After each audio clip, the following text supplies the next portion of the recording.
The Lifepath Dialogues explores the many threads that weave together an expressive, celebrated life. I'm your host, Carla Woody, and today my special guest is Dianna Snow Eagle Henry. She's the author of Whispering Ancestors, The Wisdom of the Corn. Now, Dianna is a seed saver who has uncovered the deep spiritual meaning of this undertaking over many years in her home that's near Eureka Springs, Arkansas. Now, I first became aware of Dianna's work because of her involvement with grandmother Flora DeMaio of the Council of 13 Indigenous Grandmothers, and who is also the founder of the Path. We support the Path seed-saving work through our Kenosis Spirit Keepers projects.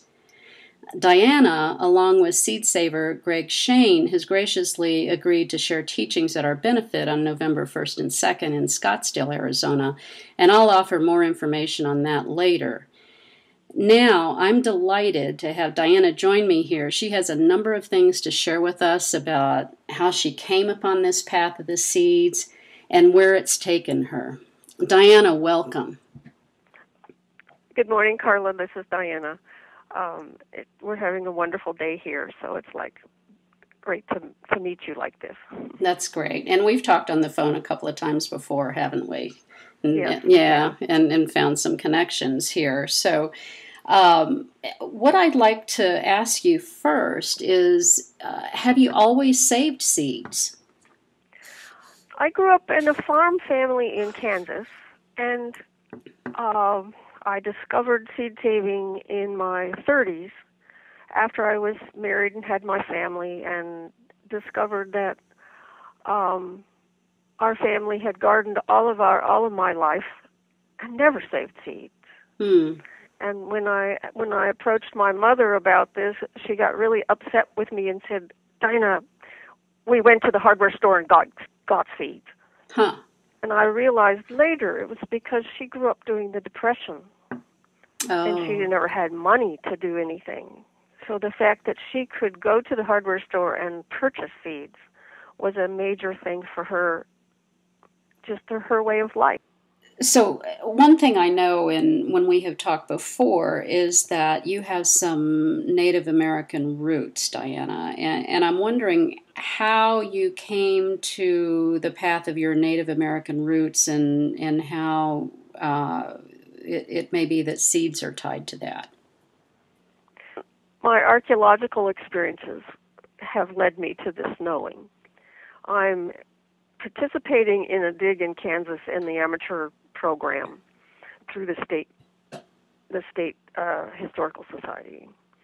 And when I'm in a dig at one place in Kansas, we basically were in an area where we knew we could get some storms that day. So we went out early to our dig site in the middle of the prairie and commenced to open our dig up in that morning and to do what we could do before the rain started or something. And so as I'm digging, the energy got very strange, and my hair was standing up on end. And I basically have a Scotch-Irish type of hair, so I have very fine light-colored hair, and so it was standing up like electricity was in it. It was standing way up in the air. Yeah, wow. and I looked across it, and another woman's was doing that with not quite as much as mine, because her hair was thicker. And the archaeologist noticed I was acting kind of strange, and he came over and he says, "Are you okay?" And I said, "Well, we're either going to have a bad storm, or whatever's going on where I'm digging is pretty powerful." Huh. And I was feeling, at that point, there was a child born in the place that I was digging, in the little structure that I was digging in, because we were uncovering something that had carbon dates that were about 400 years before. And so as I'm digging and my hair's standing on end and my scalp is itching like crazy, I'm just trying to discern what's really going on. And then his radio went off and told us that there were tornadoes in town, and that was about 5 miles from where we were. So the rains had started, and we had to get out of there.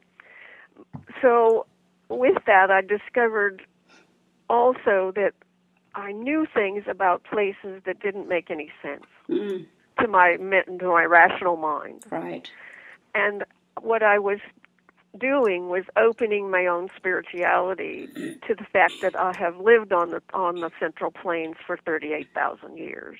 And it's basically part of my being for so long that very few places on the Central Plains do I not know and feel real comfortable in. And so it's really an amazing thing to come on that as a 30-year-old person. Right. And you've never heard of it before, you know. I guess. So this awareness just kind of came to you, is what you're saying? Yeah, and I started having visions and dreams in my 30s, and many of those were of me being either a medicine person or a native person in those early lives. And so the recall was, you know, it just kept happening, and then all of a sudden I realized that I knew this like I did it, not like I was reading about it or studying about it or anything like that. And no one told me I was native because it was so difficult in the times of my grandparents and my parents' times. Right. And so what I discovered about this time, I had one other sister of my three sisters that also knew that we were native, or she was attracted to native things too, tremendously.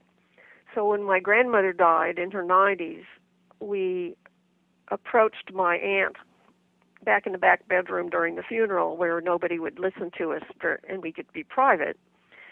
And I approached her and I said, "Are we Native American?" Because I knew she did some genealogy. And at that point, she crossed her arms in front of her chest and backed up from us about 3 steps, as if not to tell us anything. And I finally pleaded with her. I said, "You know, we have children of our own. We have the right to pass our ancestry on." Right, right. And she finally uncrossed her arms and started talking and sharing with us. And she said, "Well, my grandmother took us girls aside and told us we were Native American. The other grandmother told us we were damn heathens." And so I realized that she was in a lot of strife in her childhood in this process. And now she's been gone quite a while, and she lived to be in her 90s also. So I have uncovered my roots that way. It's come all from within myself. And then when I later got in touch with that aunt some more, I discovered both of my aunts knew they were Native. Both of my aunts knew. It took me 4 years to get what tribes out of them. So you know that as well. I'm on my father's side. I'm Blackfoot and Cherokee, and on my mother's side, I'm Ogallala and Apache. I see. And so it's mixed, you know, even back then. And when I've done my genealogy, I cannot ever get us to a boat of any kind. So I think that our families have been here for a long, long, long time. And when you say that, I think earlier you said something about going back thousands and thousands of years on that particular land, and you're saying that because you have memories, or because... I'm saying that because I have some past life memories. I have asked, well, heck, how long have I been here? And that's the number that came. Was 38,346 or something. I mean, I don't remember the last 3 digits, but it was 38,000 years, and I was new into my own spiritual path, and I was just going, oh, I don't even understand what that means, because I didn't know that much about past lives at that time, but I had gotten glimpses, and later found out sometimes I go to different tribal things or powwows or whatever, and I just know the dances. That's I know interesting. the language, or I know, it's odd. I mean, and yet some of it is so old that it isn't the language they speak now. And so it's been a real wonderful, curious thing. And I'm just wondering, what has that meant to you as far as, has it given you additional spiritual grounding to know what your lineage is? You and I have talked before, and this is a real subject that I'm interested in as well. So I'm just curious about that. What has that done for you, that you know what your lineage is? well, I come from a family with lots of shattering and scattering, I might call it, because families broke up during the Depression and the Dust Bowl, and there were so much hard times. Mm-hmm.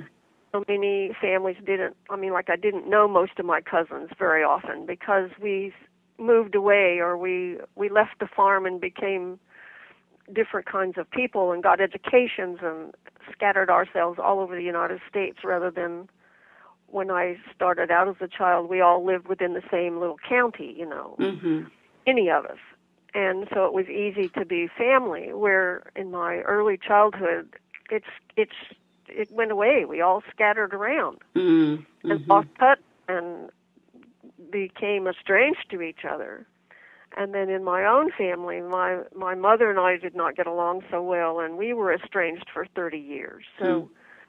So I fell into my own spirit that way, my own path within myself. I had to find my spirituality or just leave myself. It was just that kind of an experience where I think I asked, God, if this is all there is, I want out of here. And what happened was God kept saying, it isn't all there is. So how did this bring you to the seed then?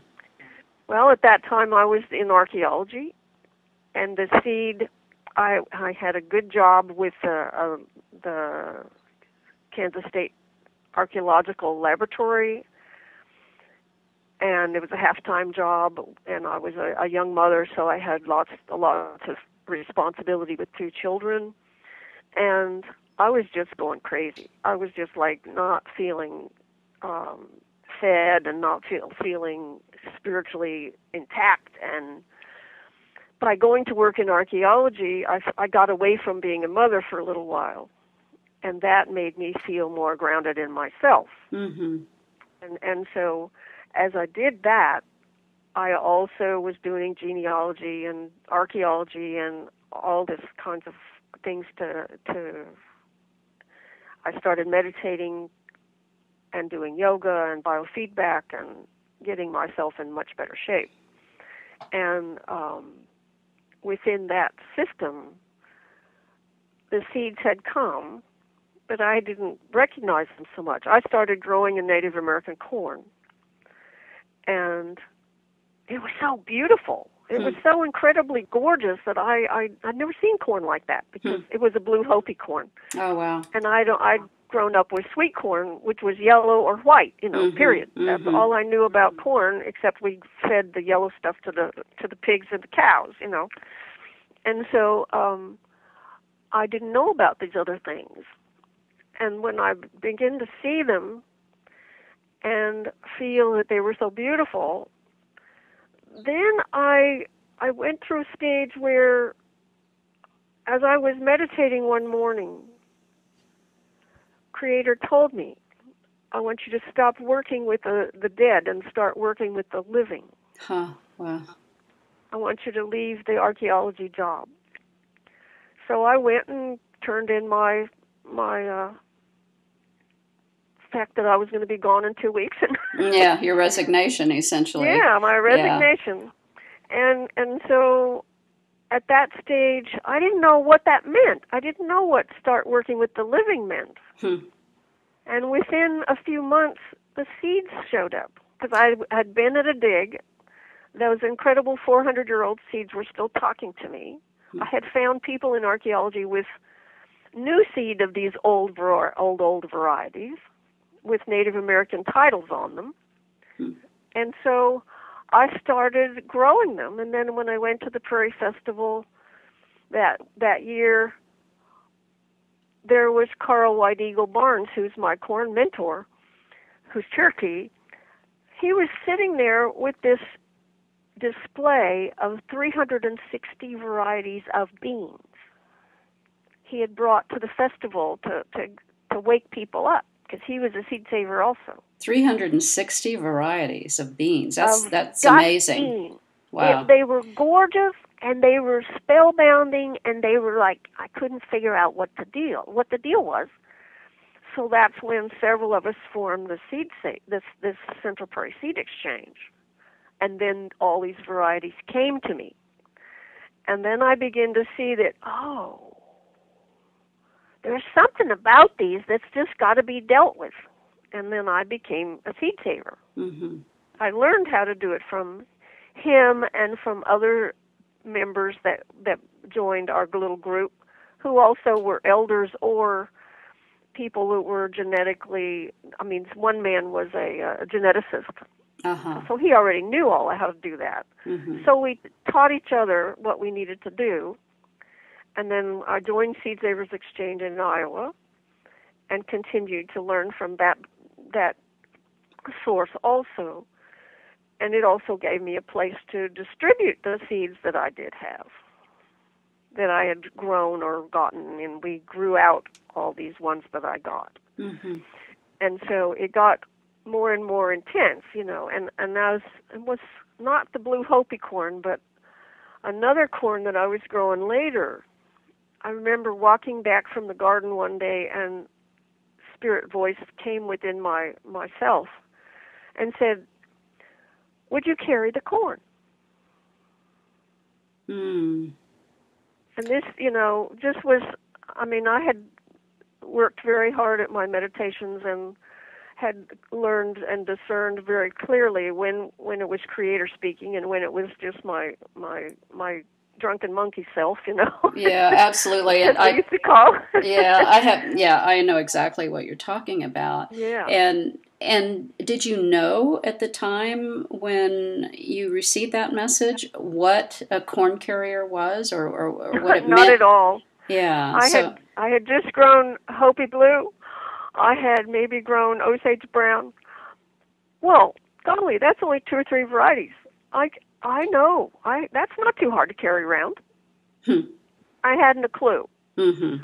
And then not too long after that, I began to notice that there's something about some of this corn that is unusual. And it was the Pawnee Lixoconkatite black-eyed flower corn, and which is now also called Starfire's Light, that got me. Now, this is a white flower corn with beautiful black, it's also called ink spots, because it has little white or little black spots on the white kernels. Mm-hmm.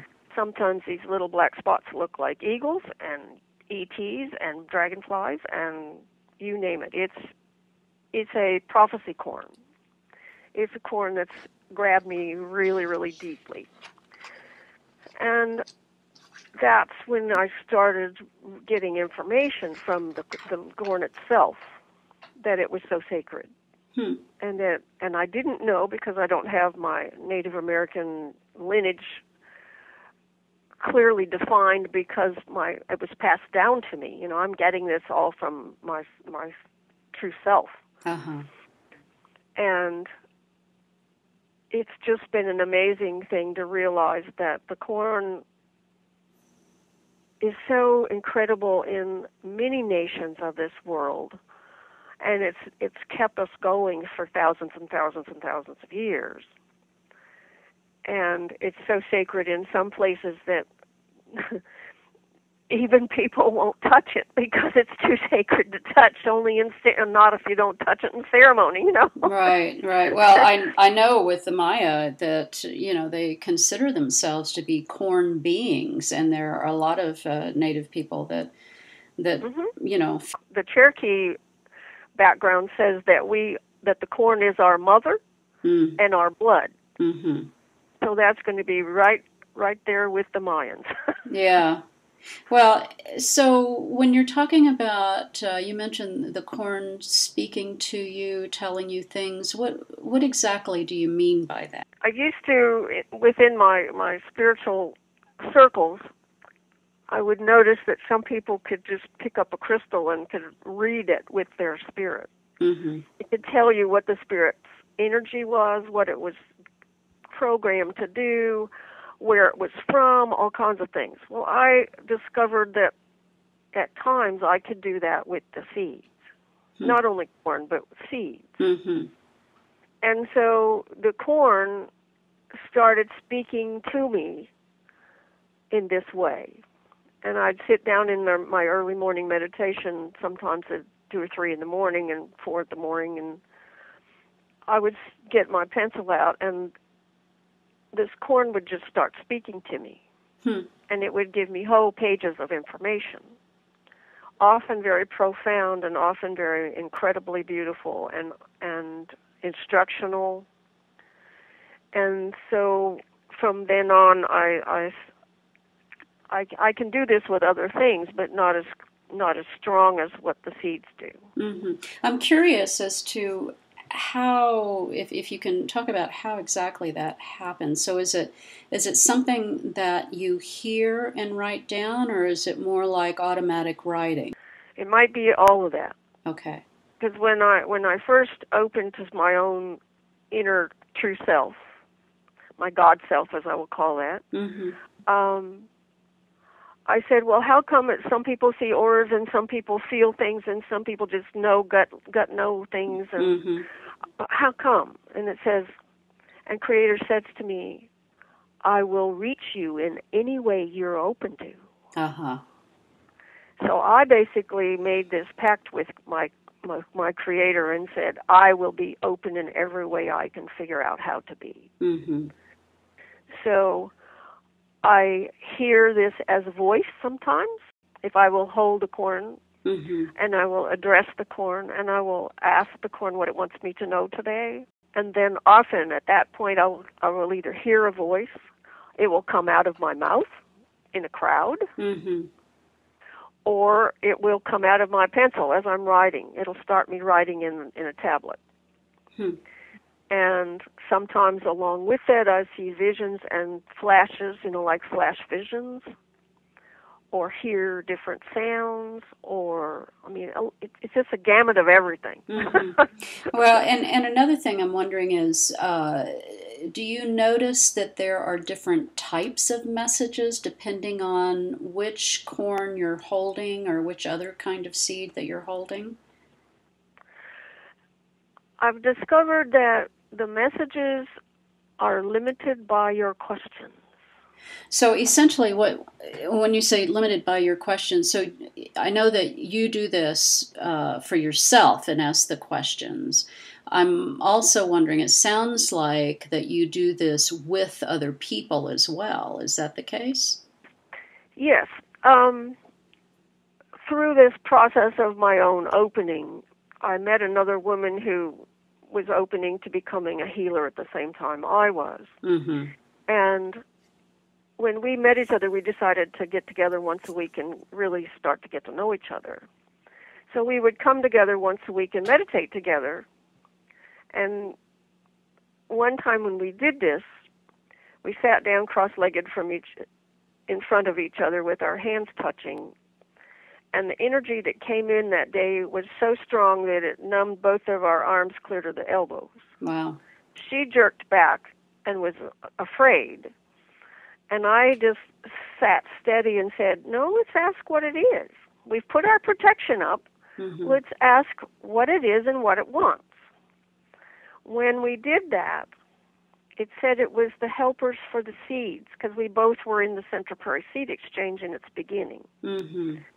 And so it said it was a helper by which we could discern more with the seeds we were collecting. And so from then on, I said, well, what can it be called? We need something to know what this is. And it said, well, you can call it the library, because it's sort of like going to the library and getting information. I see. Okay. Mm-hmm. So it called it the Seed Sing Library. Mm-hmm. And to keep that distinct, I've added the seed sing part just so that when we talk about it, everybody doesn't think we're going off to the public library. Right. You know, and Well, looking it up in a book, you know. Right. Yeah. So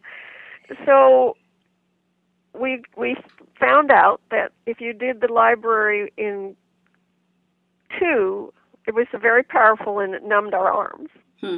If we did it with just 3 people in a triad, it didn't numb our arms anymore. So I know that this works better with more people, and it also teaches us all to listen. This whole technique teaches us to listen, teaches us how to be community and trust each other. It's been an amazing, simple little tool. So instead of getting together and playing cards or Monopoly, we would get together and read libraries, and we'd read corn, and basil, and tomatoes. That sounds much more interesting, I can tell you. It was exquisite. We've had a lot of fun with it. Yeah. Well, what has the corn told you that you think may be something that's most important that you'd want to tell other folks?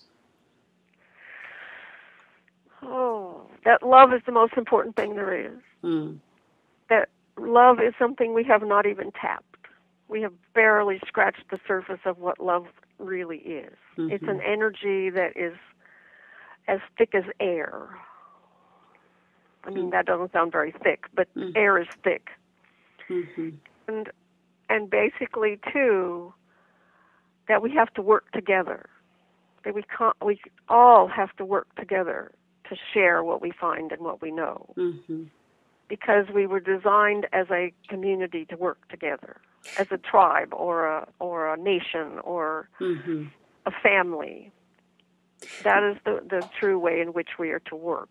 Well, it's interesting because, even when you're talking about when you began with another person, how the energy was overwhelming almost, and you add another person, and the way I think about that is that it's almost like the responsibility or the I don't know how to say this. It's not about the power, but it becomes kind of shared, and so it's not overwhelming, and that the more people you add to the circle, the more powerful actually it is, and that you can share that energy and the knowledge. Yeah, that's really. And also, we are a oneness. We are part of the great oneness. And when we've done library together, and there's been a very scientific type person join us. I mean, like one year a man came who was an apple expert. This man knew apples backwards and forwards and knew all the grafting and knew all the old varieties. And he was a little intimidated because he says, I don't know anything about any of this. And I said, well, can you get quiet and listen? And he says, yeah, I can do that. Well, please join us and try, So we put the corn on the table, and he scanned it with his hands. And all of a sudden, I noticed he was just writing furiously in his tablet. And later, when we got time to share, there was 4 of us reading that particular corn that day. He got the whole table of contents of the corn. Because he was a book writer also about apples. And it just blew him completely away. But it also gave us the whole concept of much more than we would have thought of ourselves. You get a chemist in there, and he knows questions to ask that we wouldn't think to ask. Right. And, you and I sitting there would think of certain questions, but if we bring in a NASA scientist and have them sit with us, they will ask questions that are different, that will give us more information than all of us could have gotten by ourselves. Absolutely. And it's really been wonderful. Now, you've written a book. I want to talk about your book a little bit, because I've got it right here in front of me, Whispering Ancestors, The Wisdom of Corn. And I'll tell you, it's a beautiful book in a number of ways. For one thing, it's got incredible photography, and I know that you worked with a photographer to put this together. What's her name? Cynthia Morin. Okay, and she also turned out to be my photographer, my publisher, and my editor, and she composed the book out of my chapters. Okay, and I mean there are all kinds of corn in here. There's Osage brown flour corn. There's some of these I can't pronounce. There's old Iroquois rose flower corn. There's some Pawnee corn. I mean they're beautiful. They're absolutely beautiful. But it's not just about the photographs. What you relay here is you talk about the people who carry them, the tribes who carry these different varieties of corn, and what the land is, and what the type of kernel and the color, and how it grows and so forth, so that if somebody wanted to start planting this corn themselves, that they would have a lot of information about it. And it's not only that, but what you have included here are the songs or the information that has come through that corn. And truly, this is a beautiful book. And I wonder what else you can tell us about it. Well, when I was asked to write the book on corn, I did not quite know how to begin, and so I told Creator, I said, well, can you give me some idea how to frame this? What does it look like? And so another morning at 4 a.m, I would wake up with what a chapter should look like. Mm. And so a chapter would start out with a portrait, a beautiful portrait of this particular type of corn, like Cherokee Janitsi Silu, which is a white flour corn. And so as a Cherokee person, I began searching for my seeds, my particular corn seeds. So I was curious about Cherokee, So here I am with Cherokee Silu corn. I want to know what it looks like because I'm hunting my roots. Mm-hmm. And the corn is going to help me with that because corn's so sacred to the Cherokee people. Mm-hmm. And so I want that, and so I made a very clear chapter portrait plus the introduction of what that corn should be like, at least at this time in our era of that corn. Mm-hmm. And because that's all I have to go from, unless I have old books and old stories, And then in the next part of each chapter would be the Creator's song, which is what the Creators wanted me to say with that particular corn. And those two came directly from Spirit. And then the last part of every chapter is the library readings, where we've taken that corn, put it in the library with several people, and did a session and read it. And maybe sometimes for years. We've read it 3 or 4 times in many years. Mm-hmm. So I've taken those and put those in that chapter also, so that you can get an idea what that corn's trying to tell us, what it wants us to know. And so each chapter is like that. And this book has got more than 30 varieties of corn in it. Yeah, and these are all ancient ones. Yeah, it really is a beautiful book, and I know that it's available on your website, and I'm going to give people that information in just a minute. One of the things I wanted to talk with you about here also is how did you become involved with Grandmother Flora DeMaio and working with the Path Seed Temple? You're in Arkansas, and they're in New Mexico. How did that happen? Well, I moved here from Kansas, and when I was in Kansas, a dear woman in that state had started inviting the 13 indigenous grandmothers one at a time to come to Kansas, and that's what her spirit had told her to do. So she had lined up, I think it was Grandma Aggie to come at the first, Agnes to come the first time. And it was Grandma Mona from the Hopi people. And so this was a time in my life when I had heard a lot of people speak, when you're on your spiritual path, you're hunting truth, and you're hunting information and you're trying very much to figure out your life, I had realized that most everything out there was men speaking. All the elders were men that were quoted.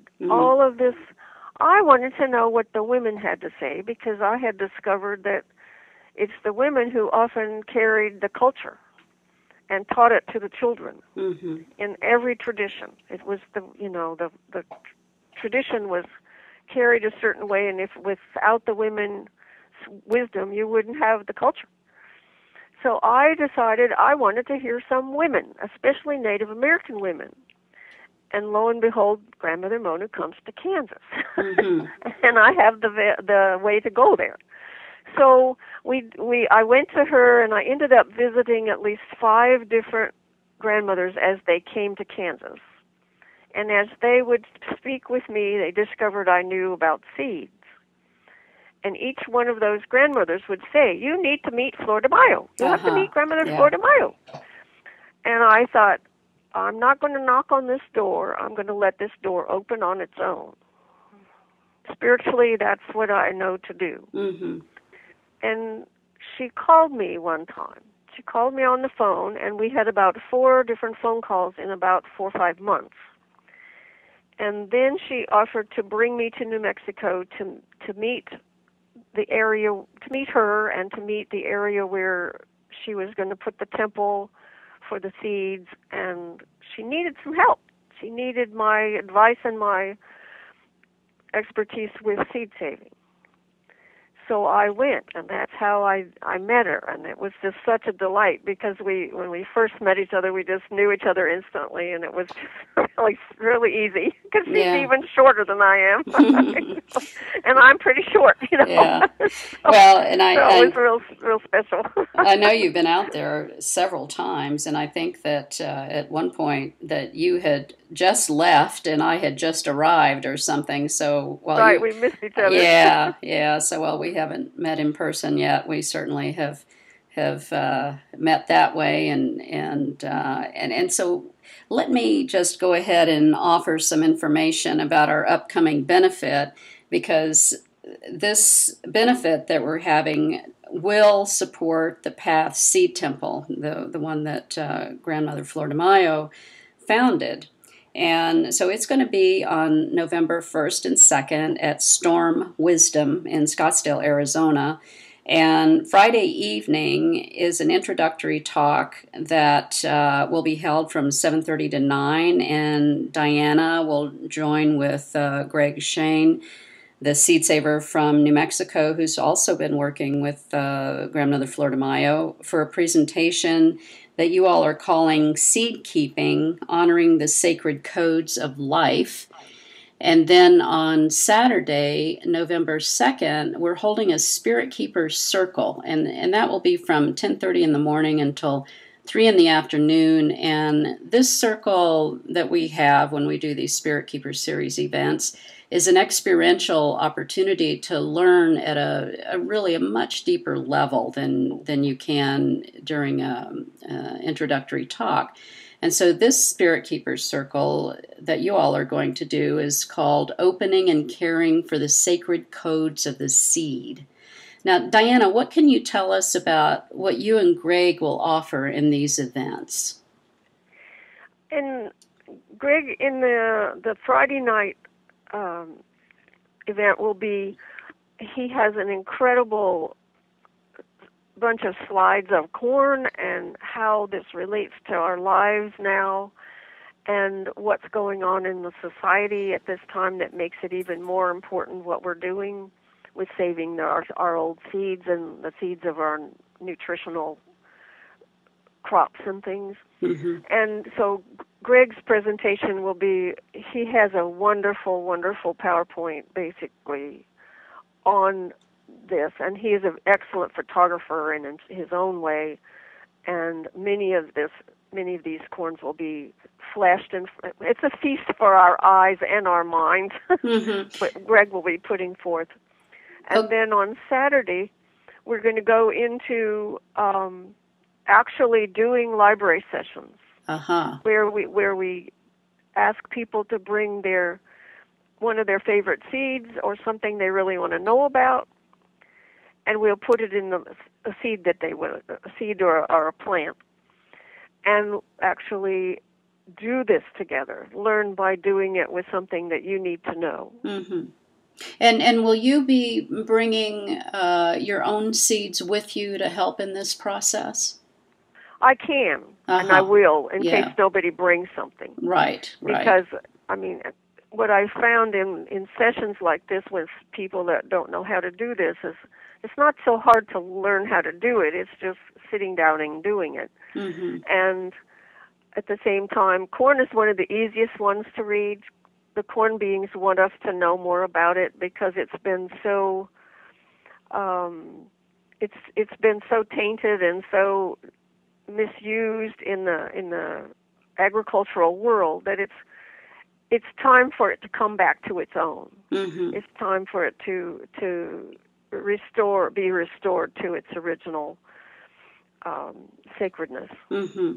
So what I understand from talking with Greg about and I know that you're going to be there as well, in talking about the Friday night presentation, is that this is for seed keepers, certainly, to learn, but it's also for any of us who want to learn more about the corn. I mean, I've been just astounded by learning through him, just some of the things, I mean, it barely taps the surface.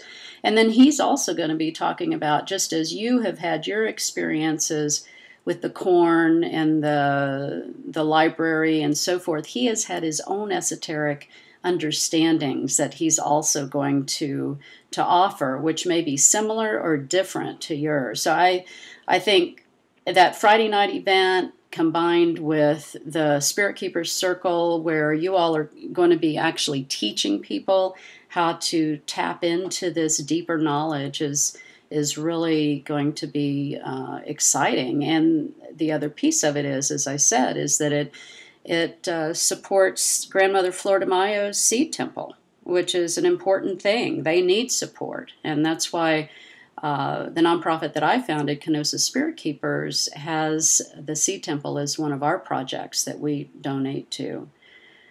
So, Dianna, I really want to thank you so much for offering what you've offered here today, and for joining me here on the Lifepath Dialogues. And I'm going to look forward to meeting you in person in a very short while. So I want to thank you very much. Well, and I thank you for helping with this project with the seed temple, because it's a huge undertaking, and it takes a lot of us to do it. It takes all of us putting something into the process for the 7 generations that we're working for. Yeah, I mean, we're literally doing this for our grandchildren's grandchildren's grandchildren.